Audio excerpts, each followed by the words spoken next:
তোমার মন্দিরে ত্রিসন্ধ্যা পূজা অর্চনা করি, হাতে চামড়ার জুতা সেলাই করি, বদনে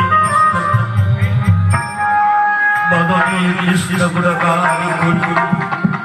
মনে বড় আশা দয়াময়, যেদিন আমার এই মানব দেহ থেকে পরমাত্মা বহির্গত হবে, সেদিন তোমার একবার যেন রাঙা চরণ দর্শন করতে পারি। এই পাপ মুখে যেন হা কৃষ্ণ বলে কাঁদতে পারি। তাই তো তোমার চরণে দৈনন্দিন সন্ধ্যা পুষ্পাঞ্জলি করি। আমার আশা দৈরাজ করুণা দয়াময়, এইভাবে বেদা দৈনন্দিন গোবিন্দের চরণে প্রার্থনা করি। তার মাতার কীর্তন করি, ঘরে বসে বসে চামড়ার জুতা সেলাই করি, বদনে কৃষ্ণ গুণগান করি। বৈষ্ণব যদি হতে চান হাতে কর্ম করো, বদনে কৃষ্ণ গুণগান করো, তবে বৈষ্ণব হতে পারবে। এদিকে এক পথিক চলেছেন মাদুরি করতে।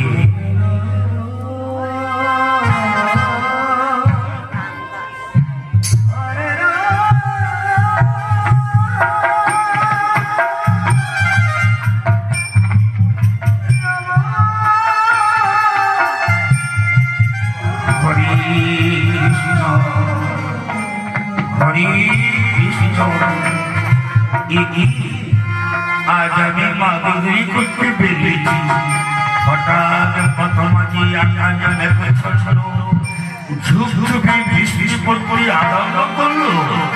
গা বাজে ভিজে যাচ্ছিল। এই বৃষ্টিতে ভিজে গেলে আমার চিঠিরা করবে, কিন্তু পাশে তো কোথাও বাড়ি ঘর দেখছি না, কেউ আশ্রয় দেব। কি করি, যতই অপেক্ষা করছি ততই যেন জলে ছড়ছড় হয়ে ঝুপঝুপে বৃষ্টি আরম্ভ হতে হলো। কি করি, নিরুপায়।